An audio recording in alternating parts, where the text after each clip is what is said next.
ஆசிரியர் பெருமக்கள் அனைவருக்கும் இனிய காலை வணக்கம். காலை எழுந்தவுடன் கணக்கு 13வது நாளுக்கான கொஷின்ஸை இன்னைக்கு நம்ம பார்க்க போகிறோம். கேள்வி எண் 121. விவேக் மற்றும் சுமித் ஆகிய இருவரின் வயதுகளின் விகிதம் 2:3.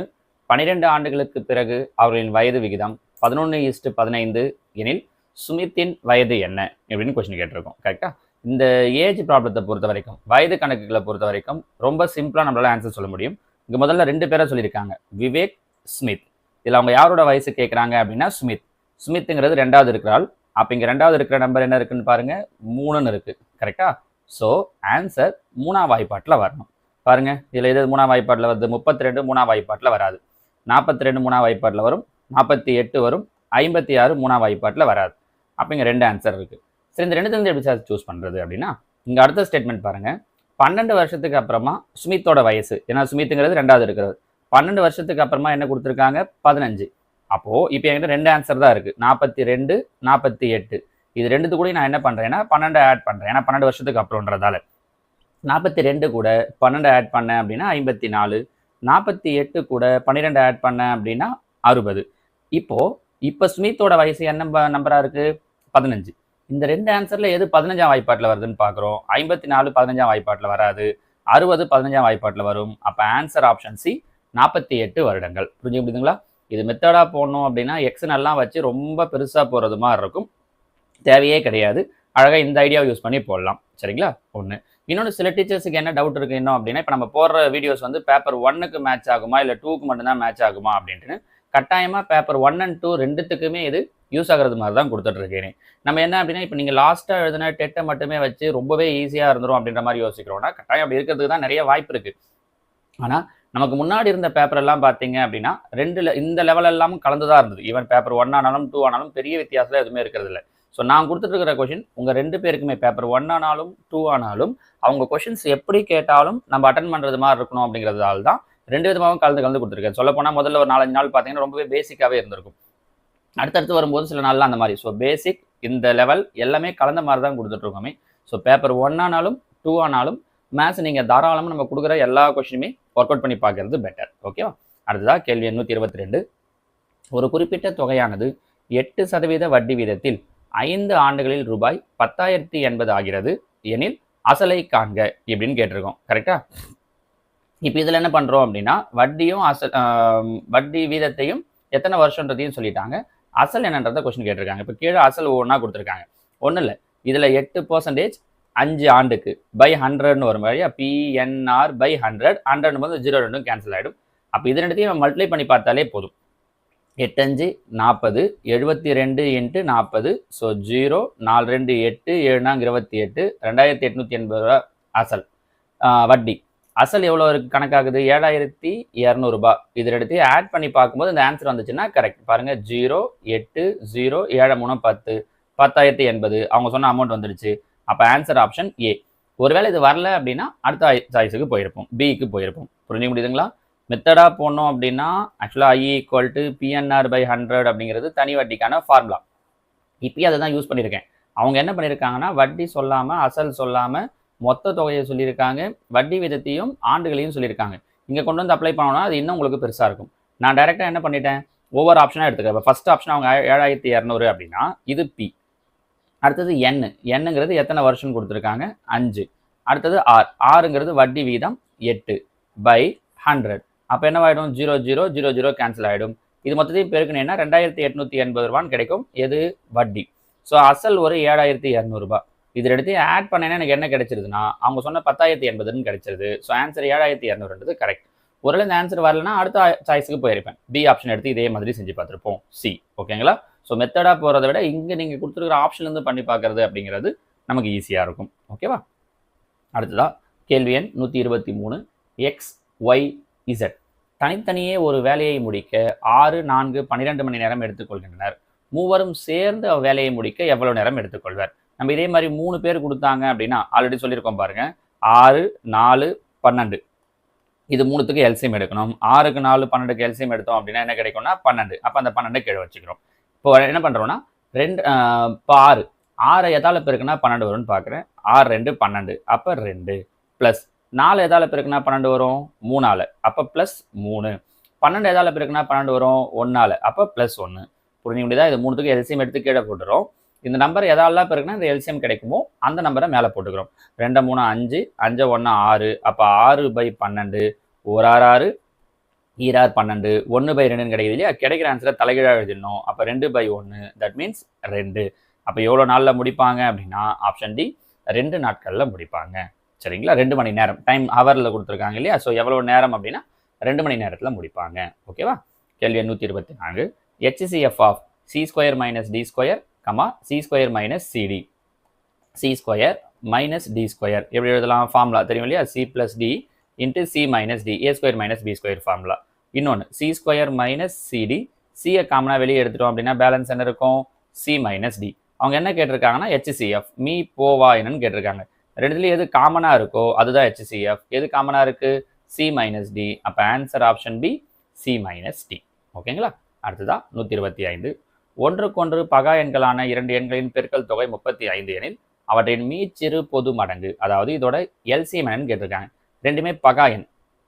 பகா எண்களுடைய எல்சிஎம் என்னவா இருக்கும்னா அது ரெண்டுத்தையும் பெருக்குனா கிடைக்கக்கூடிய ஆன்சருக்கு ஈக்குவலாக இருக்கும். இங்கே பாருங்க, அவங்க டைரெக்டாக பெருக்கு தொகை தான் கொடுத்துட்டு இருக்காங்க. அப்போ இதோட எல்சிஎம் என்ன கிடைச்சிரும் அப்படின்னா 35 தான். ஒருவேளை நல்லா ஞாபகம் வச்சுக்கோங்க, இங்கே எல்சிஎம் கேட்டதால 35. 2 பகா எண்களுடைய HCFன்னு கேட்டிருந்தாங்கன்னா ஆன்சர் 1 வரும். இந்த 2 விஷயத்தையுமே ஞாபகம் வச்சுக்கோங்க. நம்ம முன்னாடி ஏற்கனவே ஒரு காலை எழுந்தவுடன் கணக்கு வீடியோவில் இதை நம்ம சொல்லியிருக்கோம்.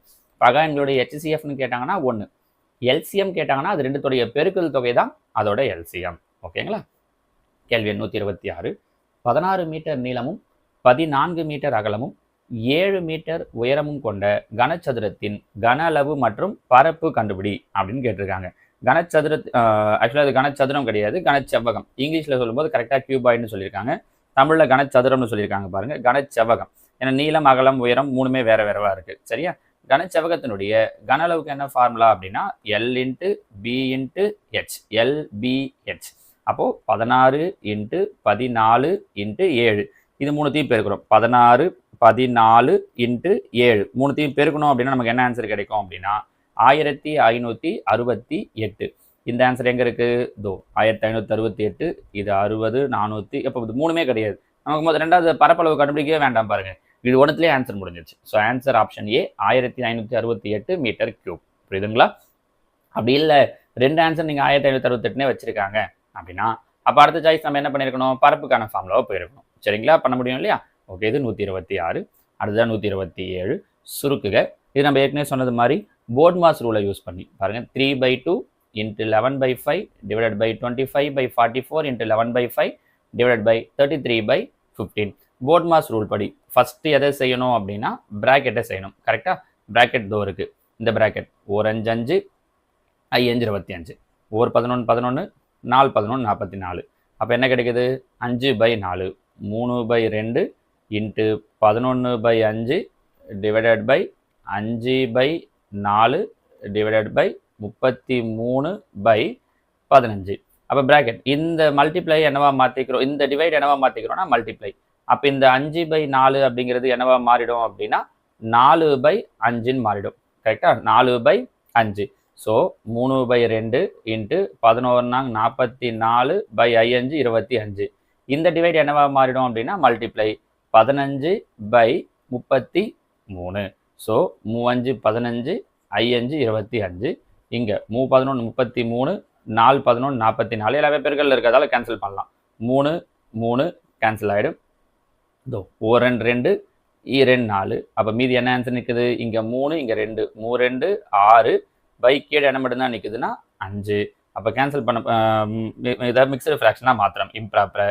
1 5 5 மீதி 1/5. So answer 1 1/5 option A. ஓகேங்களா? ஸோ ரூல் தெரிஞ்சு 2 டிவைட் இருக்கிறதால கொஞ்சம் கன்ஃபியூஸ் ஆகும். அது ஒன்றும் பிரச்சனை இல்லை. நீங்கள் ரெண்டுத்தையும் அப்படியே மல்டிப்ளையாக இங்கேயும் கூட இப்போ நான் இதுக்கு மாற்றிருக்கேன் இல்லையா? நீங்கள் இங்கேயே இதை மல்டிப்ளையாக மாற்றினீங்கனாலும் ஓகே தான். 2 டிவைடையும் ஒரே நேரத்தில் மல்டிப்ளையாக மாற்றி கூட கேன்சல் பண்ணலாம். நான் உங்கள் ப்ராக்கெட் இருக்கேன், முதல்ல இதை மாற்றிக்கிட்டு அதுக்கப்புறம் இங்கே வாங்க. சரிங்களா? அடுத்ததான் 128. The greatest common divisor of 2x² - x - 1, 4x² + 8x + 3. இதோட மீ பெரு பொது வகுத்தி என்ன அப்படின்னு கேட்டிருக்காங்க. இது ஒரு குவாட்ரடிக் ஈக்குவேஷன். குவாட்ரடிக் ஈக்குவேஷனை எப்படி சால்வ் பண்ணுறது அப்படின்றத நம்ம ஆல்ரெடி சொல்லியிருக்கோம். அதை யூஸ் பண்ணியும் போடலாம். நான் 2 விதத்துலையும் சொல்கிறேன் பாருங்கள். 2 2 மல்டிப்ளை பண்ணால் -2, ஆட் பண்ணால் -1. அப்போ ஓர் 2 2ன்னு பிரிக்கலாம். கீழே மைனஸ் இருக்கிறதால கிரேட்டர் நம்பருக்கு மைனஸ். எக்ஸ் ஸ்கொயருடைய கோஎஃபிஷியன்ட் 2ன்றதால கீழே 2 எடுத்துக்கிறோம். இந்த ஃபேக்டரைசேஷன் எப்படி பண்ணுறது அப்படிங்கிறத முன்னாடி நான் ஒரு வீடியோ போட்டிருக்கேன். முடிஞ்சால் அதோட லிங்கையும் தரேன். அதை ஒரு வாட்டி பார்த்தீங்கன்னா இந்த ஃபேக்டரைசேஷன் தெரிஞ்சிடும். நிறைய இடங்களில் யூஸ் ஆகும். கீழே இருந்து மேலே எழுதுவோம் இல்லையா? ஸோ 2x + 1 இங்கே எழுதுனீங்க அப்படின்னா x - 1 இது. அதே மாதிரி இதை பிரிக்கிறேன். 4 3 12 ஆட் பண்ணால் 12 வரணும். மல்டிப்ளை பண்ணால் 12 வரணும். ஆட் பண்ணால் 8 வரணும். 6 2s are 8. கீழே எக்ஸ் ஸ்கொயருடைய கோஎஃபிஷியன்ட் 4ன்றதால 4, 2 4 3 2 6, இங்கே 2 4 1 2 2. அப்போ இது என்ன கிடைக்கும்? 2x + 3 எழுதும்போது கீழே இருந்து மேலே 2x + 1. HCF கேட்டிருக்காங்க. ரெண்டுலேயும் எது காமனாக இருக்கோ அதுதான் ஆன்சர். எது காமனாக இருக்குது? 2x + 1ன்றது தான் ரெண்டுலேயும் காமனாக இருக்குது. அப்போ ஆன்சர் ஆப்ஷன் ஏ 2x + 1. ஓகேங்களா? இதில் என்ன தெரியணும் அப்படின்னா இந்த ஃபேக்டரைசேஷன் பண்ணுறது எப்படி அப்படிங்கிறது தெரியணும். சரிங்களா? இது இப்படி இல்லாமல் எக்ஸுக்கு ஒரு வேல்யூ எடுத்து நம்மளால் காமனாகவும் போட முடியும். உதாரணத்துக்கு எக்ஸுக்கு 0 1 அந்த மாதிரி எடுத்தும் போட முடியும். அது வேணால் நான் உங்களுக்கு தனியாக ஒரு வீடியோவில் எப்படி இதை ஈஸியாக போடுறது அப்படிங்கிறத சொல்லித்தரேன். சரியா? அடுத்த 129.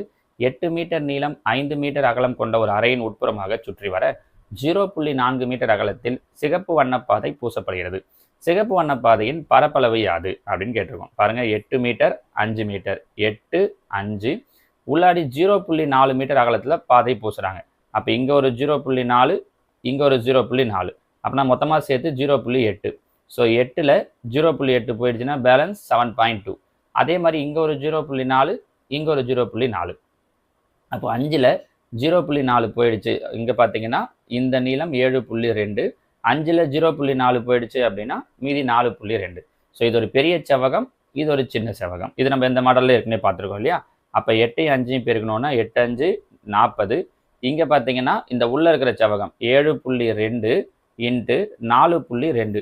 இது ரெண்டுத்தையும் பெருக்கணும். இது ரெண்டுத்தையும் பெருக்கி வர ஆன்சரை அந்த 40லேருந்து மைனஸ் பண்ணிட்டோம் அப்படின்னா முடிஞ்சிடுச்சு. 7.2யும் 4.2யும் பெருக்கணும் அப்படின்னா நமக்கு என்ன கிடைக்குது அப்படின்னா 30.24. அப்போ இதை மைனஸ் பண்ணுறோம். அப்படின்னா இங்கே 0.00 வச்சுக்கலாமா? 6 9ல் 2 போயிடுச்சுன்னா 7 9.76 எங்கே இருக்குது? 9.76 மீட்டர் ஸ்கொயர்ன்றது தான். இல்லைன்னா அந்த பாயிண்ட் வர்றதால கொஞ்சம் யோசிக்கிறது மாதிரி இருக்கும். ஆனால் விஷயம் ரொம்ப சிம்பிளானது தான். ஓகேங்களா? இது 129. கேள்வி எண் 130 சிம்பிளிஃபை. இப்போ இங்கேயும் பார்த்தீங்க அப்படின்னா கண்டிப்பாக ஃபார்முலா தெரியணும். நான் இங்கே உங்களுக்கு இன்னொரு ட்ரிக் சொல்கிறேன். எக்ஸுக்கு பதில் என்ன பண்ணி பார்க்கலாம் அப்படின்னா வேல்யூ ஆல்ரெடி நம்ம சொல்லியிருக்கோம் பாருங்கள். எக்ஸுக்கு பதில் 0ன்னு போட்டு பாருங்கள். 0ன்னு போட்டிங்கன்னா என்ன ஆகிடும்? 0 0 0ன்னு ஆகிட்டு இங்கே மேலே 8 கீழே 16. அப்படின்னா என்ன கிடைக்குது? 1/2. இதே 0ன்றதை கொண்டு வந்து ஆப்ஷனில் அப்ளை பண்ணுங்கள். எங்கே 1/2 கிடைக்குதுன்னு பார்க்கலாம். 0ன்னு போட்டால் இதெல்லாம் 0 ஆகிடும். 2/4 கேன்சல் பண்ணால் 1/2. இங்கே இதெல்லாம் 0 ஆகிடும். 2/4 கேன்சல் பண்ணால் 1/2. இங்கே இதெல்லாம் 0 ஆகிடும். -2/4 -1/2ன்னு கிடைக்குது. நமக்கு +1/2ன்னு கிடைக்கணும். அப்போ இது இல்லை. இங்கேயும் அதே மாதிரி தான். 0ன்னு போட்டிங்கன்னா -2/4 -1/2. ஸோ இதுவும் கிடையாது. அப்போ இந்த ரெண்டு ஆன்சரில் ஏதோ ஒரு ஆன்சர் கரெக்டாக. இப்போ எக்ஸுக்கு 0 போட்டோமா? அதே மாதிரி இப்போ எக்ஸுக்கு நான் 1ன்னு போட்டு பார்க்குறேன். 1 போட்டால் என்ன கிடைக்குன்னு பாருங்கள். 1 ³ 1 + 8 9. இங்கே 1/4னா 1 + 4 1 4 + 16 16 20 21 கேன்சல் ஆச்சுன்னா 3 9 7 3 21. அப்போ 3/7ன்னு கிடைக்குது. இப்போ இந்த 1 கொண்டு வந்து இருக்கிற இந்த ரெண்டு ஆன்சர்லையும் அப்ளை பண்ணி பாருங்க. ஏன்னா 2 கிடையாதுன்னு முடிவு பண்ணிட்டோம்.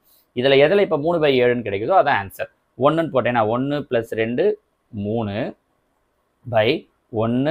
+ 2 + 4 7 3/7 கிடைக்குதா? எதுக்கு இங்கே போட்டு பார்த்துடலாம். 1 + 2 3 1 -2 + 4 4 1 5 5ல் 2 போயிடுச்சுன்னா 3. அப்போ 3/3 1ன்னு கிடைக்குது. ஸோ இதுவும் ஆன்சர் கிடையாது. ஆன்சர் ஆப்ஷன் ஏ தான். சரிங்களா? ஸோ இது ஒரு வழி. இல்லை அப்படின்னா என்ன பண்ணணும் அப்படின்னா ஆல்ரெடி a³ + b³ ஃபார்முலா சொல்லியிருக்கோம் இல்லையா? அந்த ஃபார்முலா அதுக்கப்புறம் இங்கே திரும்ப இதை ஸ்கொயருக்கான ஃபார்முலாவாக பிரித்து அந்த மாதிரி போட்டு பார்க்கணும். அப்படியும் ட்ரை பண்ணலாம். அப்படி பண்ணாலும் நமக்கு ஆன்சர் வரும். சரிங்களா? அதோட இப்போ சொன்ன இந்த வேலை உங்களுக்கு ஈஸியாக இருக்கும்ன்றதால தான். ஓகேங்களா? ஓகே, இதோட நமக்கு 13 நாள் முடிஞ்சிருக்கு. 130 கொஷின். நாளைக்கு இன்னொரு 10 கொஷின்ஸோடு உங்களை பார்க்குறேன். தேங்க்யூ.